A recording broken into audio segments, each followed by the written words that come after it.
Месси алтын доп жүлдесінің болашақ жеңімпаздарын атады. Модрич ойындарға көп қатыса алмай жүргендігіне байланысты не айтты? Барсаға топ клубтар тарапынан қандай қауіп төніп тұр?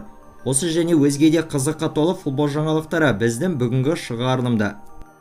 Әрбір жаңадан тіркелген көрермендеріміз және де бізге қолдау танытып жатқан жазылушыларымызға үлкен алғыс білдіреміз. Келесі видео шыққанға дейін 1000 лайк санын жинап тастайық. Сіздердің әрбір басқан лайктарыңыз өте маңызды. Жаңа көрермендерімізден сұрайтынымыз біздің арнаға жазылып, қоңырау түймешесін басып қоюды ұмытпаңыздар. Ендеше біз бастаймыз. Манчестер Юнайтедтің шабуылшысы Антони алдағы қысқы трансферлік терезе кезінде командадан кетуі мүмкін. Басты себеп Манкуньяда клуб басшыларының ойыншыға көңілдері толмауда. Клуб басшылары футболшы өзі үшін төленген қаражатқа мүлдем сай емес деп есептеуде.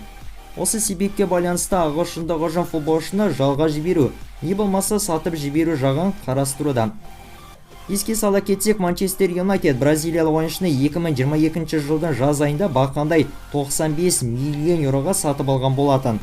Және бұл ағылшындық ұжым тарихы бойынша ең қымбат трансферлердің бірі болған еді. Ағымдағы маусымда 11 матчқа қатысқан 23 жастағы Антони әзірге ешқандай да нәтижелігімен көзге түсе қоймады. Мадридтік Реалдың жартылай қорғаушысы Лука Модрич ойындарға көп қатыса алмай жүргендігіне байланысты пікір білдірді. Бұл нәрсе мен үшін жаңа жағдай. Мен бұрынғыдай өз қалағанымша ойнамаудамын. Мен әрқашанда ойнағым келеді, ешқандай үзілісті қаламаймын. Өйткені ойындарға дайындалу арқылы өзімді керемет сезінемін. Бәлкім бұл жайттың да алдағы болашағыма қандай да бір пайдасы бар шығар, бірақ та мүмкіндігінше көбірек ойнағым келеді. Бұл қалыпты процесс және оны қабылдаймын. Әрі қарай жылжи беру қажет. Өзімді жақсы сезінудемін және энергияға толымын. Айта кетерлігі, хорватиялық жартылай қорғаушы бұл маусымда әзірге өз мансабындағы ең нашар көрсеткіштерінің бірін бастан өткізуде. Бұның басты себебі әрине матчтарға өте аз қатысуынан.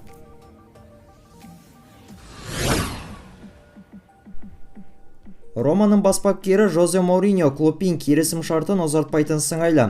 Осы жөнінде инсайдер Джанлука Ди Марцио мәлімдеуде. Айта кетсек, португалдық маманның итальяндық командамен қазіргі келісім мерзімі осы маусымның соңына дейін негізделген. Рома ұжымынан кейін жаттықтырушы ұлттық құрамалардың бірін тізгіндеуі ықтимал. Жозе Моуриньо итальяндық команданы 2021 жылдан бері жаттықтырып келеді.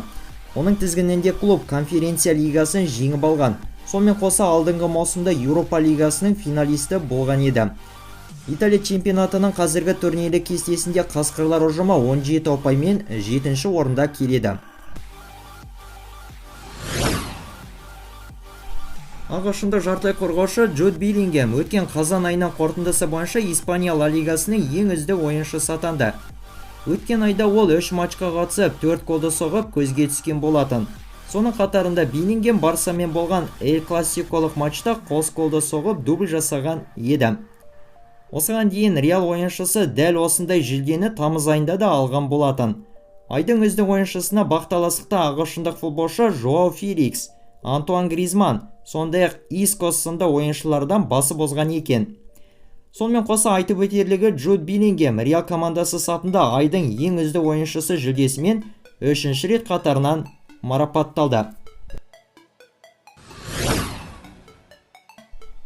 Аргентиналық шабуылшы Лионель Месси келешекте алтын доп жүлдесін нақты жеңіп алатын футболшылардың есімдерін атады. Холланд пен Мбаппе екеуі таңғаларлық ғажап футболшылар. Мен Кильянмен бір клуб сапында 2 жыл бірге ойнадым және оның орасан зор талантқа ие екенін білемін. Олар екеуі де өте жас ойыншылар. Холландтың да алдағы болашағы ерекше болғалы тұр. Жақын арада олар екеуі алтын доптың жаңа жеңімпаздары болатынына сенімдімін, дейді Интер Майами шабуылшысы RMC спортқа жеткізілген интервьюде. Өткен маусым қорытындысы бойынша алтын доп жүлдесіне бәсекелестікте Эрлинг Холланд 2-ші, ал Кильян Мбаппе болса 3-ші орында еншіледі. Арсеналдың шабуылшысы Габриэль Жезус мансабын Испания елінде жалғастыруы мүмкін, деп мәлімдеуде аз баспасы. Мәліметтер бойынша Барселона және де Мадридтік Реал клубтары бұл ойыншыға 2021 жылы Ол Манчестер Ситидің сапынан Арсеналға ауыспауынан бұрын қызыққан екен. Дегенмен ол кезде испандықтар трансферді сәтті жүзеге асыра алмай, нәтижесінде Жезус Арсеналға 50 миллионнан жоғары көлемдегі қаржыға ауысқан еді. Соңғы таралған деректерге сүйенсек, Реал мен Барселона клубтары Габриэль Жезусқа әлі де қызығушылық білдіруде. Трансфермаркт порталы шабуылшының қазіргі кездегі құнын 75 миллион еуроға бағалауда. Бұл маусымда 11 ойынға қатысқан 26 жастағы футболшы 1 гол және 4 голдық пасты еншілеген. Манчестер Юнайтедтің орталық қорғаушысы Харри Магуайр жанкүйерлер мен сарапшылар тарапынан ұзақ жылдар бойы жалғасып келе жатқан сыни балағаттар жайында жауап беріп өтті. Бұл футбол және ол осындай. Жоғары деңгейде ешқандай сынсыз ойнауға болмайды. Бәрібірде сыннан қашып құтыла алмайсың. Тіпті Роналду немесе Месси секілді әлемнің үздігі болсан да солай.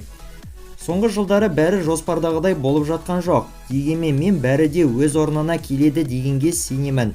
Мансап деген ұзақ жол, көптеген шарықтаулар мен құлдыраулар болады.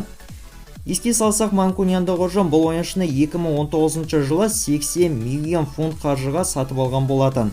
Содан бері ағылшындық қорғаушы команда сапында жалпы 184 матчтың қатысушысы болған.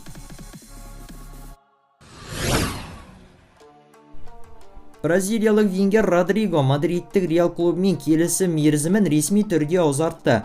Патшалық ұжымның баспасөз қызметінде жарияланғандай, ойыншы мен клуб арасындағы жасалынған жаңа келісімшарт 2028 жылдың жазына дейін жарамды болып бекітілген. Инсайдер Фабрицио Романоның мәліметіне сәйкес, жаңа контракт бойынша ойыншының келісімшартындағы шегіністегі сомасы 1 миллиард еуроны құрайды. Еске салсақ, патшалық ұжым бразилиялық ойыншыны 2019 жылы 45 миллион еуроға сатып алған болатын. Сол уақыттан бері командада жалпы 179 ойын өткізген Родриго 39 голды соғып, және 33 нәтижелі пас жасап ерекшеленген. Челсидің бразилиялық қорғаушысы Тиаго Силва мансабының аяқталуға жақын қалғандығын жеткізді. Мансабының аяқталу кезеңі жақындап келеді, бұл оңай емес. Челсимен келісім шартымның ақырғы жылынан барынша ләззат алуға ұмтылудамын. Келесі жылы не болатынын білмеймін. Дегенмен мен өзімнің жалпы мансабым үшін ризамын.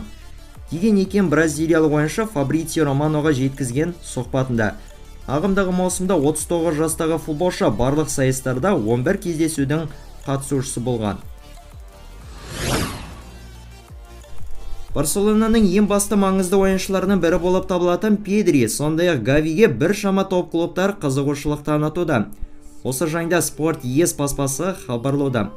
Олардың қатарында Бавария, Челси, ПСЖ және де Манчестер Юнайтед клубтары бар. Аталған ұжымдардың барлығы да бұл ойыншыларды өз саптарына қосып алу өте қиынға соғатынын жақсы түсінеді. Дегенмен олар жағдайды мұқият бақылауда ұстауда. Каталондықтар Педри мен Гавиді мүлдем ешқайда жібергілері келмейтіні анық. Дегенмен оларда финанстық тұрғыдан аса күрделі мәселе бар екендігін ескергеніміз жөн. Жоғарыда аталған командалар осы осал тұсты пайдаланып 100 миллион еуродан жоғары көлемде ұсыныс жасаулары ғажап емес. Барселона ұжымы қазіргі кезде Брайтон сапында жалда өнер көрсетіп жүрген Ансу Фатиді сатып жіберу жағын белсенді түрде қарастыруда.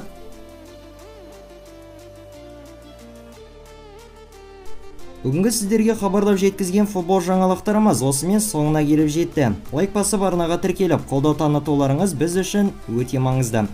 Келесіде кездескенше аман болыңыздар.